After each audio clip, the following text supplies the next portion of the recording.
Welcome to Sober Dad Crew, the podcast where we talk about all things sobriety, recovery, parenting, music, tattoos, work, and more. For more information, please visit soberdadcrew.com. My guest this episode is Chris Clemens, aka the nonROCaholic, who explores NA beverages in the Finger Lakes region of New York State. And for those who don't know, the Finger Lakes is known as the premier wine region in the world. And so it's going to be fun to talk about all the NA options that are out there. Chris, welcome to Sober Dad Crew. Hey, thanks for having me, buddy. Absolutely. So, can you just sort of give us the background of your sobriety? You've been sober for, I think you might be the longest sober person I've interviewed this far. You've been sober for a really long time. And I kind of think maybe we're about the same age. So I'm curious how old you were when you got sober, or you look awesome. Can I have both? You can have both. I think sobriety and vanity, this is a little detour. But I'm 54 and I think I'm doing okay. And I think I think keeping the toxins out keeps the wrinkles away. Not the gray hair, as you can see, but the wrinkles. No, it absolutely does. Alcohol does not help your skin long term. I just turned 46 last week. And I got sober on May 3rd, 1996. It was a month before my 17th birthday. And it was the last time, or I'm going to say the most recent time that I was arrested. And I got in a whole bunch of trouble that I couldn't talk my way out of. It wasn't the first time that I had gotten in trouble, but it was the time where I could no longer talk my way out of it. And through some court stuff, basically was introduced to a rehab for teens. And I had no intention of staying sober long term. I had an intention of getting everybody off my back and doing the right thing long enough where I could go back to doing whatever I wanted. So I think that concept of one day at a time was confusing for me because I was a teen and I knew that I wanted to do the right thing long term. But as a teen, thinking about never having alcohol or never using any sort of other drug the rest of my life just seemed incredibly overwhelmingly long. That's a long time to never do something again. Right. Forever is a long time. Yeah, exactly. So I really, truly did embrace the one day at a time thing where I was like, I'm just going to do this a little while longer. I'm just going to do it a little while longer, and I don't have to do it the rest of my life. I can make a decision later about what I want to do, but for right now, this is what I've got. And eventually those days add up. And I remember you mentioned you mentioned how long that I've been doing this and been sober. I remember being in a 12-step meeting a while back, and a woman saying that she had 12 years sober and that she couldn't believe that she was finally an old timer. And I thought, oh my God, I'm going to be an old timer before I'm even 30 then. Is that what qualifies? Right. And I'm like, do I want that? Yeah, that's not a definite title you're searching for. Right. Put it on a fucking t-shirt.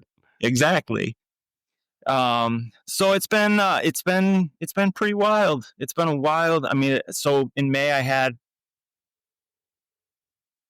I think, is it 29 years? I think it's 29. I didn't want to embarrass myself with my mathing, but I think it's 29, which is almost 30. That's incredible. Yeah. I mean, at this point, it's 2/3 of my life, and certainly much longer than I was actively drinking and drugging. So at this point, I'm a very, very different person and at a very different point in my life than I was at that time. Yeah, I mean, I'm 15 years, and for me, there was this point along the way that I couldn't even picture life any other way. I wouldn't. There's no temptation to do something that would derail how cool my life is right now. Mm-hmm. I just wouldn't I wouldn't be married to my wife were it not for both of our sobriety. Yeah. So I tell people that, it takes time And I just remember a moment where I sort of discovered like the true essence of who I was again, that had kind of been masked also behind mental health stuff. It wasn't just the drinking, but what was behind it. Yeah, of course. But when you get to that moment where you're like, yeah, this is just how I am. I'm just not a person that takes in these drugs, and I just don't do it. Yeah. And there is that, not to use words from another place, but there's that profound personality change. We do very much become a different person, but I also think that doesn't mean that I won't become a different person moving forward. I've always really liked the idea that uh, every interaction we've had, even if it's a nonverbal interaction with some stranger in the supermarket, ultimately changes us. And so every day we're constantly being influenced by the things around us. We're very, very different people. And recovery, I think, being sober and being in recovery almost makes us more raw to a certain extent for at least a certain timeline, to being more open to those influences from the people that we meet. I remember when I was in very early sobriety, I took in everything, like every experience and every conversation was something that I thought, like, this is something that I need to value, and what's happening in this moment to my life and who am I becoming. And I don't know if part of that was my age and being young and wanting to learn more. Part of it was early sobriety, but I do believe that we're all constantly changing, based on the interactions that we have with others. So I imagine as a podcast host, you are constantly experiencing that, because you're always interacting with different people at all times.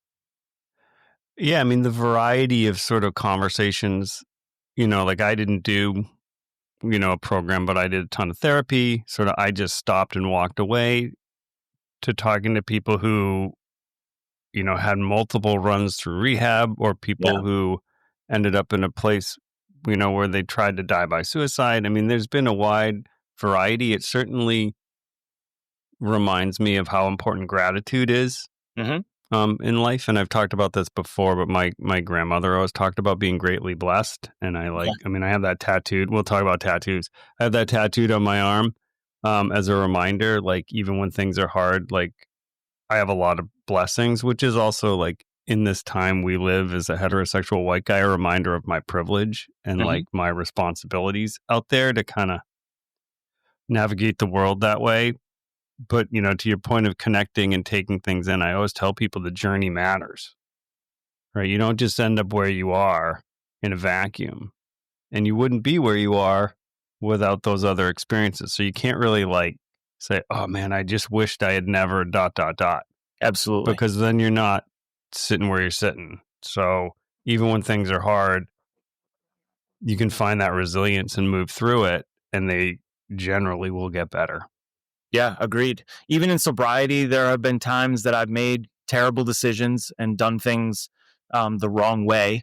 But ultimately, the sum of all those actions and decisions and experiences have led up to, ultimately being okay and learning from them. So yeah, I agree. We don't need to regret the things that we didn't do before. And to your point about my age, I've had a lot of people say, like, "Oh, you got sober at such a young age, um, like you got to miss like many years of bullshit or many years of pain." And I'm like, yeah, but like, so did you at this age that you got sober. Like, there's Right. still more opportunity to do wrong. All right. Well, let's take a little bit of a shift here Yeah. and talk about something that's a little more fun. And it's all the work you're doing around NA stuff. And I Yeah, know, it's funny to say that NA is controversial, but there are some in the recovery world that, say you shouldn't be having definitely. NA spirits or NA beer or anything like that, because it's just, you're mimicking, patterns and behavior. In our house, we have seed lip, and we, mix drinks up that we like. And when we go out, I'm always looking. It's still amazing to me to go to some, and it's strangely often the high end restaurants Hmm. without an NA menu. I mean, remember we went out for an anniversary dinner It's really nice place. And, we're both like, can we see the NA menu? And they were like, well, we have San Pellegrino and Pepsi products, But if you ask, our bartender will like make something. which, I'm also down with. They didn't actually even offer that. So, and I'm looking at the bar, I could see the bar, and it was like top shelf shit, Yeah. And I was like, you're missing out. Cause I also had interviewed a bar owner in Chicago who's sober, and he put in a full NA menu, and he Mhm. said the first year it grew 600%. And that wasn't just people who are sober, right? It was people who Sure. like had a beer and then didn't want more alcohol. So it Right. shifted some alcohol sales. But, give me any business that wouldn't want that level of growth. That's actually a terrifying level of growth for a business. You would have trouble enduring that level of growth. But Yeah. um, I'm just always shocked by the places that don't have stuff. It Well, just seems like a missed market opportunity as much as anything else. it is a missed market opportunity. There was a whole bunch of stuff that you just mentioned that I want to touch on. One, when I first got sober, I didn't go anywhere near anything related to alcohol. I wouldn't even I wouldn't eat food that was cooked with alcohol, and people would be like, "You don't have to worry, it cooks out." And I'm like, it's the flavor, it's the intention, it's everything about it. And I spent a long time never going anywhere near any drop of alcohol or alcohol culture. And I make the distinction there because there is alcohol, which is the physical element that my body interacts with, and then there is the social element, which my brain interacts with. And both of those things, I believe, have an impact on me, and how my behavior changes. Um, so I went a very long time without any of that. And it's funny because getting sober at the age that I got sober at, it's easy to avoid drinking culture. When you're a teen, the places that you go where there are alcohol are kids like trying to get away with it, sneaking, in some sort of situation in a park or the woods or something like that. So it's easy to avoid. But when I got older and became an adult and I was dating someone who would want to do like a wine flight at one of the local wineries, and I would go with her and I would have water. The water flight. It's very Right. minerally. Yeah. It's funny. Last year on April Fool's Day, Billsboro Winery in Geneva did a little bit about how they were going to start doing water flights with different types of water. Different people's And wells. yeah. Um, so the more experiences I had like that, the more I thought like this kind of sucks. Like I don't have any interest in drinking alcohol. I'm not sitting there thinking, gosh, I wish I could have that. But I would like something interesting. And you mentioned at the beginning of us sitting down here that we are one of the most premier alcohol producing regions in the nation and recognized worldwide. And I don't believe we are just recognized strictly for volume. We're recognized for our innovation, our creativity, and how all of that actually also pairs with the culinary genius of a lot of the chefs in this region. Oh, yeah, for sure. Yeah, it's fantastic. So for someone like me to say like I want to experience all of these things, but I'm not going to have alcohol, they're kind of looking at me like, well, then what? So what do you want? Like what do you want then? You want a Sprite? Um, And that's what I miss. So I poured for Weimer for okay. a year when I stayed at home with my oldest. I stayed home when he was a baby, and on weekends I'd go pour for Henry After you get Weimer. sober. No, before. Okay. Yeah, I got sober when the oldest, who's almost 22, is 7. Okay. So a little over 15 years ago. So, in the part I liked most about that was the intersection of food and good Nice. beverage, because Yeah. there are some incredible chefs in this region, and that having a drink that sort of cleansed the palate and did all that stuff was probably in the end the thing I missed the most. I just sort of shifted to seltzer for years, which Mhm. is sort of not interesting, but the bubbles are kind of nice, but it Yeah. doesn't really enhance a meal. Sure.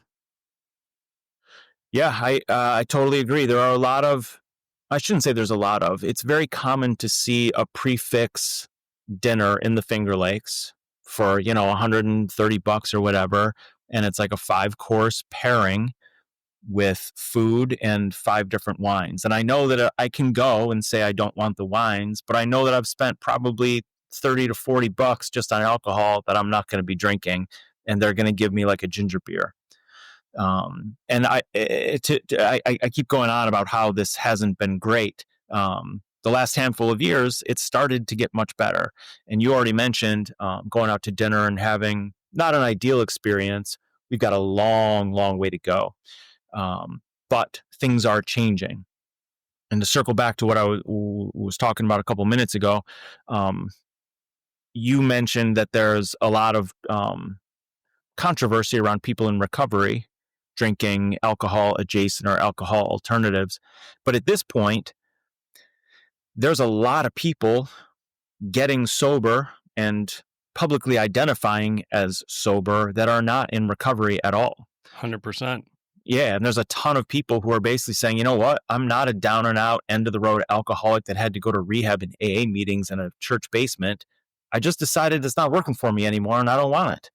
And as a result, there's a lot of people who are getting interest in other options. And then there's also people, I'm sure that if this hasn't come up on your podcast before, I know other guests have been aware of it. There's this new trend called zebra striping, where people go out to bars and they have one alcoholic drink, and then the next one is a non-alcoholic drink, and then the next one is an alcoholic drink. So at the end of the night, they're not completely hammered. I believe the statistic that I saw most recently was that 93% of the people who are buying non-alcoholic beverages still drink alcohol. So the fact that there are still business owners and hospitality business employees, managers, whatever, that think that it isn't in their best interest, I still can't wrap my head around why they wouldn't want to make more money. Luckily, there's a few people that have shifted a little bit in their philosophy and they're starting to embrace it. Locally, there's places like, oh God, the name escapes me. There's a bar in Geneva,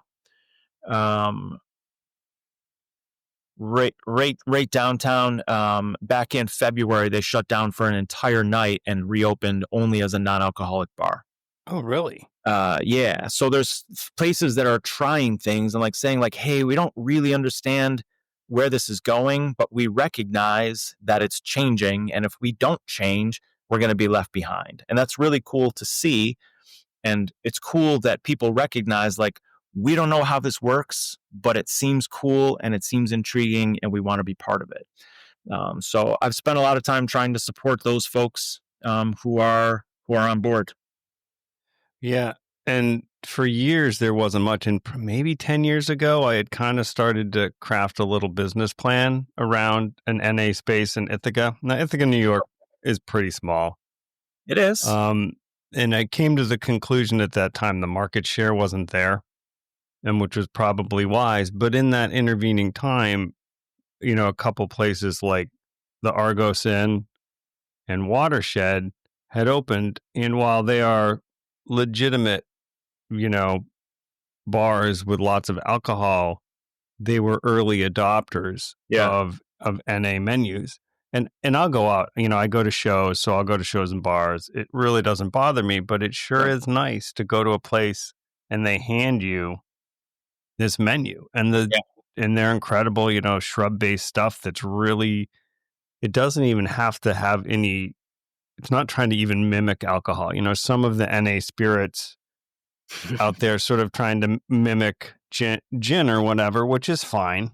Yeah. There might be somebody in that category you talked about who just, didn't have a substance abuse disorder and loves a gin and tonic.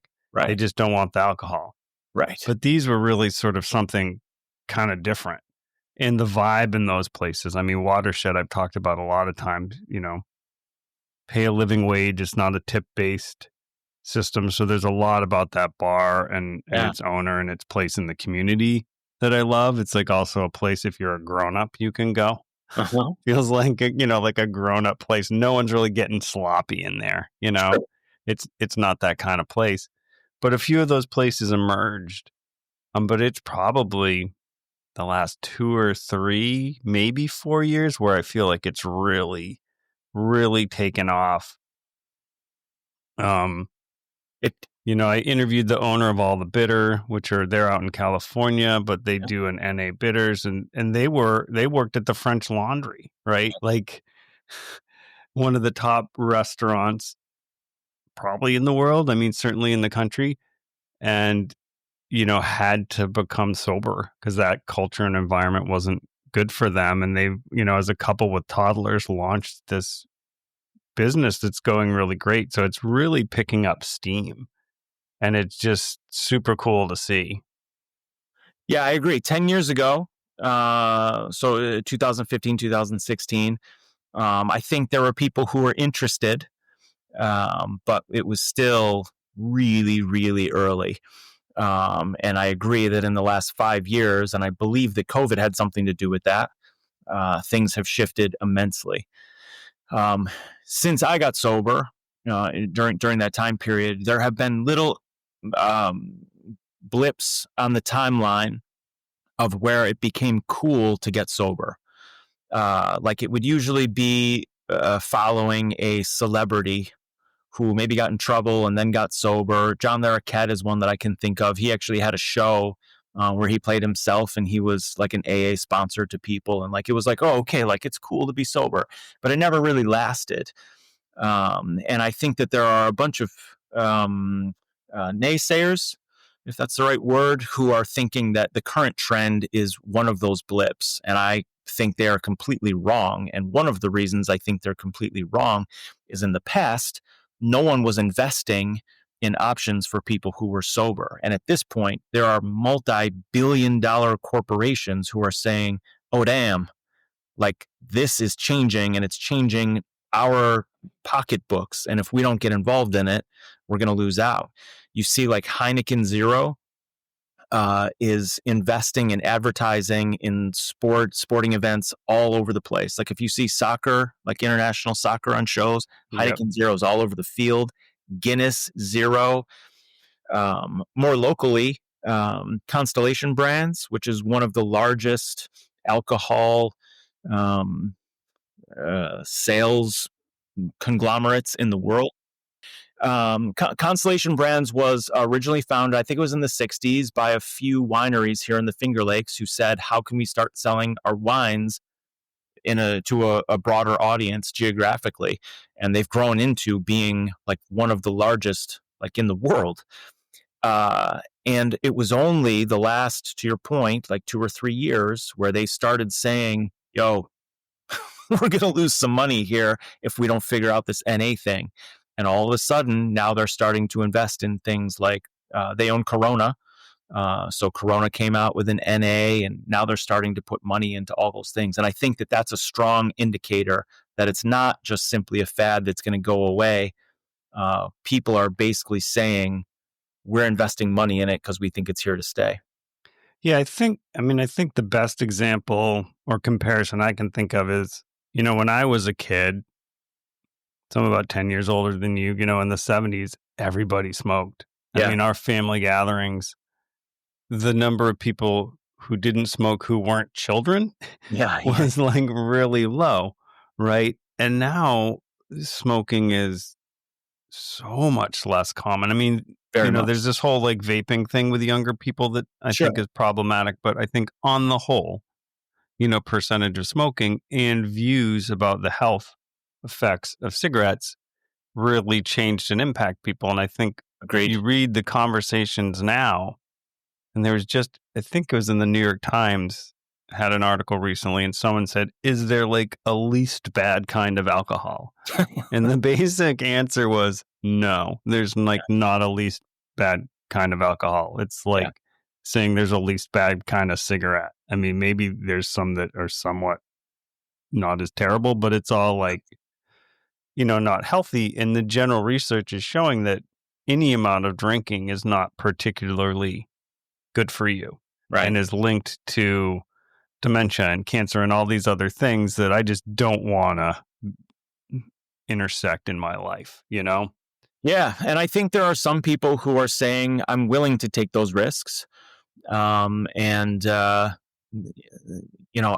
want a little bit of alcohol in my life, and I'm willing to accept the potential health risks that go along with it, and I can get on board with that. Like I said, there's people who basically have developed a serious problem, and their life has been destroyed because of it. And then there are some people who say, I want to have a drink here and there. Speaking to all that, there are probably people that assume that I want to see alcohol go away. And that's not the case at all. I love that the Finger Lakes region is such a unique region, in part because of wine and brewers doing their thing. And I would love to see that continue. Um, just because it's not the healthiest thing you can do on the planet doesn't mean that there aren't certain people who can enjoy it safely.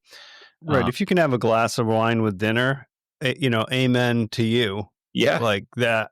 Yeah, I'm the same. I'm not, my only rule is don't drive. Like that's Yeah, really like, totally. just do Of not course. get behind the wheel. But right, if you can have a glass or two of wine with a beautiful dinner and it enhances your life, there's a lot of things we do that do have risk, right? If we tried to remove all risk from our lives, it'd be really boring, like Yeah. you just wouldn't, I don't know what you do. I mean, you get in the car every morning. That's like probably the riskiest thing any of us do on a regular basis. So like, yeah, that's living a little bit. But, there are those of us who we just are better because of our own mental health and not doing it, or people Sure. who just are like, yeah, I just feel better not doing it.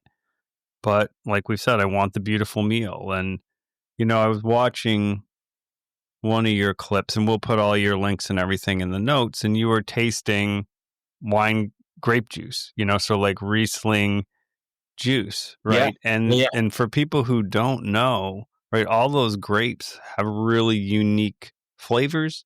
Right. They look really different, Yeah. right? Like a Riesling grape's kind of a little grape, and if you think of what you see at the grocery store, the big green grape or the big red grape, it's a very different thing, which was what, New York had been known for long ago, were all those sort of like Welch's jelly kind of grape things. Yeah. Concord. Yeah. Good in a jelly, bad in a drink. Yeah. I'm going to get a shirt that says that. Um, yeah, but to your point too, the tourism dollars that come in, the restaurant scene that comes in, um, it would be less cool around here without that, and to that end, on your site, it's really cool because you have these sort of NA trail maps, Yeah. which picks up and kind of riffs on all the wine trails, but you've gone in and done it. And, like, let's talk about the origins of kind of your website and, your work around that, because I think it's really cool content. And so, I appreciate that. Yeah.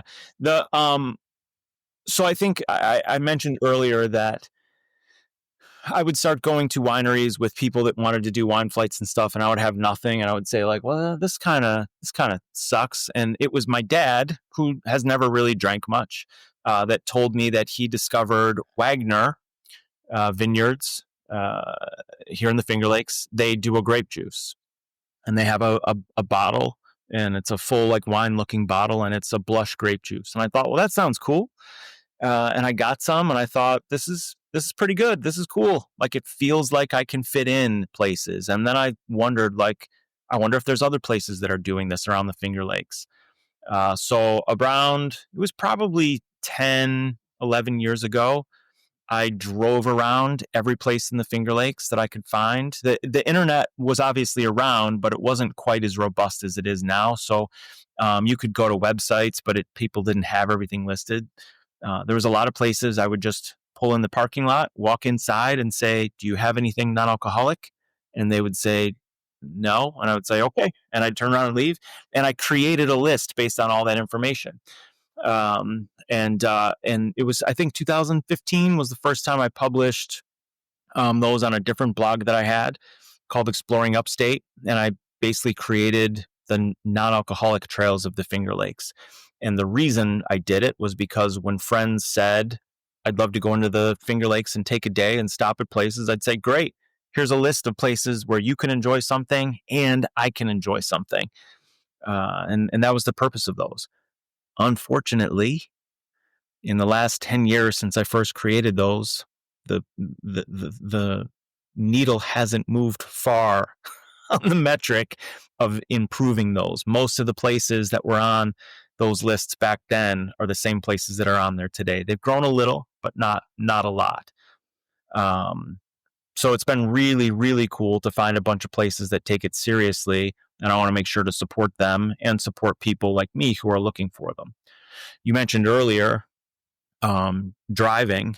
For people that don't know, the Finger Lakes, it spans, 9-10 counties or something. Like it's a big region, and they're surrounding the lakes. There's over 150 wineries just within like a couple hours of radius or drive. There's I think 100 breweries. There's mead makers. There's cider makers. No public transportation. If you want to rent a driver for the day, you can. There's Ubers, obviously, but most people are getting in their cars and driving around. So part of what I've always thought is I'd really like something because I want to be able to have it and enjoy that experience. But there's a whole bunch of reasons why we don't want people drinking too much, getting out on the roads and driving around. So I do think there's a lot of reasons why we should be more on board. And like I said, I've been trying to support the people who are making an effort to provide something. Yeah, that it's super cool, and it is.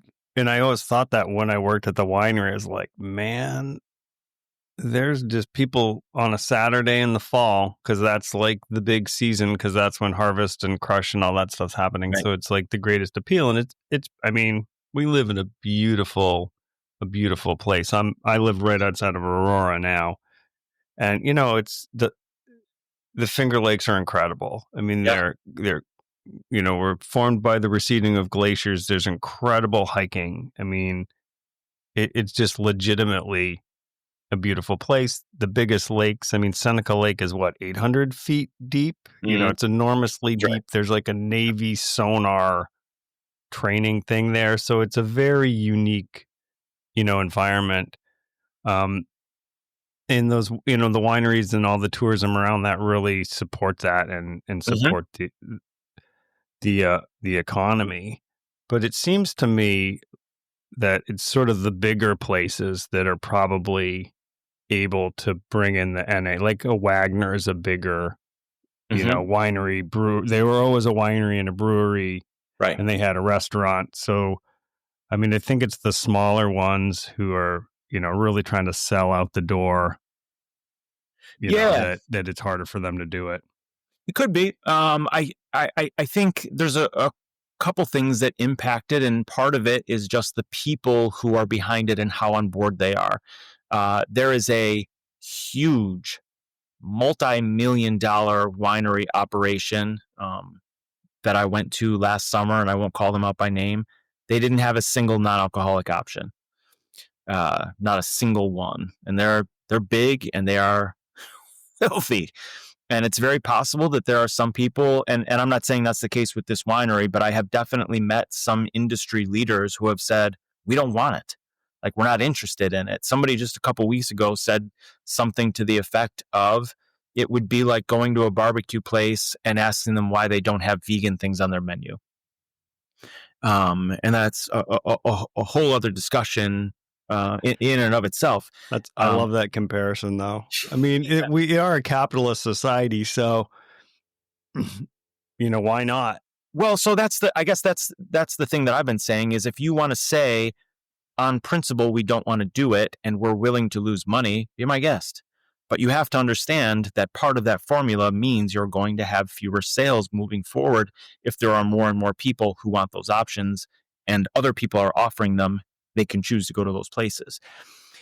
So like I said, I think part of it is just simply principle. There are people who are saying we don't want to do this. Then there are people, and I recognize this is a very legitimate hurdle. It's wicked expensive to de-alcoholize something. Yeah. So if you're taking a beer and you're brewing it and fermenting it to full ABV and then removing the alcohol, not only is it complex and difficult to do, it's expensive. So I can understand why a place might say, man, I don't know if we want to get into making our own. But at this point, there are so many options. It doesn't make sense to me why they wouldn't buy somebody else's and just put it in a cooler and say, if you don't want alcohol, we've got one of these dozens of non-alcoholic beers that are available. So I can appreciate why someone might not want to get into production. But not offering it at all, that one doesn't make sense to me yet. Yeah. I mean, maybe part of that is if you're XYZ brand, it feels funny to carry somebody else's, which means if you're a bar, it's easier because you're already Sure, carrying tons of sure. stuff. So to like throw NA Guinness on the menu doesn't impact like your thing because you're already just doing it. But if you're, Yeah. like I said, XYZ winery or brewery, it might feel weird because it's technically hard, which is, I think, why some of the more successful early stuff were these NA spirits that were just not built around any alcohol at all. Yeah, those you mentioned Seedlip earlier. Another one is Pathfinder that I really like. That's a 0 proof hemp and root spirit. There are spirits that are trying to be a alcoholic drink, like a whiskey, or you mentioned earlier a gin or rum. And I think one of the difficulties with that is it's very easy to take a sip of it and go, this does not taste like whiskey. Yeah. But something like Seedlip or Pathfinder was basically not trying to be something else. They were saying, we're going to be our own thing just without alcohol. And it's much easier to objectively judge it against itself rather than judge it against something else within its alcoholic peers. Yeah. And I think one quality like to Seedlip I like is there's a viscous quality to it a little bit, Yeah, if it that does make makes it pop. sense. Yeah, So it actually changes the sort of quality of the liquid as much as it enhances the flavor. yeah, Um, and to me, it's pretty pliable. We had a bunch of watermelon the other day, and I was like, oh, I know what I'm gonna do. I'm gonna like, get the cocktail shaker out and macerate the watermelon in there and put in some like. There's just ways to use that to enhance and yeah, yeah, definitely. like we have fun with it. At our wedding, we wanted it to be non-alcoholic, and we actually ended up not doing a sort of mocktail for that. Hmm. We went with like iced tea and iced coffee because it was June and all that. But actually, the place we got married, Northville Arts Center, in the giant metropolis of King Ferry, New York, just launched. And Know for it. you should know this, right? So I know they're it. super cool. They just launched an NA menu. I saw that. Yeah, so we're going Friday because we're taking the day off for our anniversary, and we're gonna like Very end cool. whatever we do that day there. And that was us. They had just started opening when we were looking for a wedding venue, Okay. and we wanted like, yeah, there's beautiful wineries and breweries and all this stuff, but we, as two people whose lives are built around sobriety, didn't really want to have a venue that Yeah. was alcohol related. It just Sure. didn't feel right. And we sort of found them. They were still a little bit under construction. It's an old church, super cool couple. Her baking is like mind blowing. Yeah. Like she's incredible. So it's like cool to see them, uh, do that and just start that menu up. And they were funny because they kind of like we had to get a liquor license because on occasion we wanted to like have wine, and it was just Right. it's like weird rules around all that stuff. But yeah, that it's just a cool place in a funky little town. It is a funky little town. I know. There's a little corner store in King Ferry, which also has really good baked goods. By the way, they do really good cookies. And King Ferry last Corner summer, Store. yeah, exactly. Yeah. I hadn't been in probably a year, and I walked in last year when I was in the area, and I noticed they were selling Buzzkill de-alcoholized wine in their cooler, and Athletic Brewing non-alcoholic beers, and I thought, all right, like I, just because it's a small town and people might have to drive a half an hour to get to these places, there are stores, businesses, hospitality places that are recognizing there's a few people who want this and it's worth it, and we can put it in the cooler and have it there. So having a place like the Art Center there in King Ferry seems random because it's in such a rural area that isn't highly populated. But I think that's how this movement is growing. Is there's little nucleus pop-ups here and there that ultimately spread a little bit, and as a result it's turned into a big spider web all across the United States of people who are saying we want more of this. So Yeah, it's and pretty for awesome. me that lives 10 minutes from those two places, it's like pretty great. It was like Yeah, when the corner store, started carrying some of the coffees that I like. yeah, Um, from the local coffee roasters. That was nice because I work in Ithaca, so I'm in there almost every day, so it's not a sure. big deal, but it sure is nice to just have these. And markets are kind of the third space, Mm, and people talk about those third in Northville, like creating the third spaces for people, which are these intersection points. And I think those are super important. And mhm, some of the old traditional ones of barber shops and beauty parlors way back where people sort of intersected regardless of politics and all that, I think were mhm. really important and we've lost a little bit. Yeah, So it is nice to see more of those spaces coming back where people of all kinds of backgrounds can kind of come together and just are in the same space. And it's kind of amazing what can happen when people are sort of in a neutral space. yeah, I agree with I mean, now more than ever, it would be really cool to see more of that happening. Um, I do think that we're in a space right now, or in this timeline, where we need people to come together more than we need them to be split. Yeah, I talk about that a lot, and sometimes I feel naive, but I am like, I remember being on the soccer sidelines and just talking to a dad who was a prison guard at the prison in Auburn, and he's like, he clearly hates his job. It's not Oh, right, but he does it because that's the economics that he can support his family. yeah, And I was like, we just sort of started talking about prison industrial complex without me sort of using those terms, but we ended up agreeing that that system just doesn't work for anybody. The mm, employees or prisoners, like, it is just not a functional system that like changes behavior or lives in any way. yeah, And that was just on the sidelines, just chatting. And I was like, yeah, we need like more. He had a big old like American flag tattoo and all that stuff. And so on the surface, you would think we wouldn't chat, but it was good. It was a good conversation. And the more we can have third space, the better it is, I think. there is um, a page and a paragraph in the big book of Alcoholics Anonymous that it's page 17. It says, "We are people who normally would not mix, but there exists among us a fellowship, a friendliness, and an understanding which is indescribably wonderful." And while I recognize that the 12 step community was sort of a microcosm of that, I've tried to carry that into the rest of my life.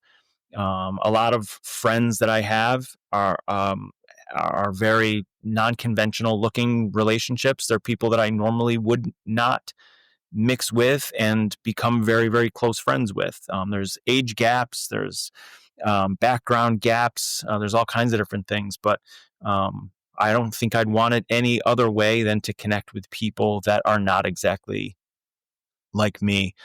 So yeah, it'd be really cool if we had more places where people could do that, particularly if they had NA menus. Yeah, yeah. Well, before we wrap up, because we're both heavily tattooed, I can't not talk about tattoos. What was your first tattoo? My first tattoo is on my left tricep. It is the Flame Man. There's a local artist, Doug McDonald, who does lowbrow art. And he had this character. No one's going to be able to see it, but I can show it to you. Yep. That was kind of a character representation of who he was as he was getting sober. And most people would look at it and not see that at all. But I thought, like, this dude is super cool. He's been inspirational to me. He's an artist. It's a cool image. And the connection to his sobriety was important. It wasn't just an image. And I was like, I kind of want that tattooed on me. And I went to him and I asked him, like, hey, man, would it be cool if I got your art tattooed on me? And he was like, are you kidding me? Why wouldn't it be cool? And he recommended a tattoo artist who was also somebody that I knew from 12-step community. And he was the perfect person to do it. And then from there, it just kind of thought, like, maybe I'll do another one here and maybe I'll do another one here. And then all of a sudden I've got 2 full sleeves, my rib panels, my back, It is a slippery slope, my friend. It is. I don't have, like, when I say, like, I'm sober because I need to be, I don't have a good regulator. Like, something, my regulator for some reason is broke. And every time I, like, try to fix it and make tweaks and, like, take it into the shop, like, it ends up breaking again. So I don't want to say that my life has become unmanageable because of tattoos, but I definitely did not stop at one. There is a point in time where, if you drop below the elbow, Yeah. right, where it's easy to cover or not cover. Like, I don't have hand or face or neck. I mean, that's like, I kind of like, I think hand tattoos are beautiful. I don't live in an existence where I think I could easily pull that off professionally, but I have 2 full sleeves and wear short sleeves to work. I know I'm a grown up. I know how to dress right for certain occasions. Yeah. And I don't get all huffy about it if I need to, like, feel like have a client meeting or something where I need to put on a suit. I can be a little stealthy if I need to. Yep. But to me, it's hard to picture myself without them. They're so reflective. I mean, I have, like, nerd tattoos. My right front, like, half sleeve is all books. Like, I'm like nerd tattoos. Yeah. And they're just some incredible, like, artists around. They've all been done by, artists in this Syracuse or Ithaca or whatever. And there's some really brilliant artists out there, but it's once you kind of get into it, it's hard to not stop. But I probably spent a lot of money over the years on ink. It's probably worse things that you could spend money on. Yeah. But yeah, there's, you kind of alluded to this earlier, that sobriety kind of becomes part of your identity, and not just being a person in recovery from substance abuse or interested in maintaining mental health, but people begin to see you as a sober person. It's your identity, your, like, personal brand. And that's not the only thing that creates that. I think tattoos and how we carry ourselves also feeds all into that. And yeah, I think it is difficult to see myself now as somebody that wouldn't have tattoos, the same way that it would be very difficult for me to see myself as somebody who isn't sober. It's who we've become as people. Yeah, and I think that is a great message to end on. Thank you so much for being on the show. Dude, thank you for having me on the show and giving me an opportunity to share my story. Thanks for listening. Sober Dad Crew is a DIY project by Stephen Kimball, who writes, edits, and produces the show. To support the show, please review it where you listen to podcasts, or visit soberdadcrew.com to buy some merchandise or make a donation.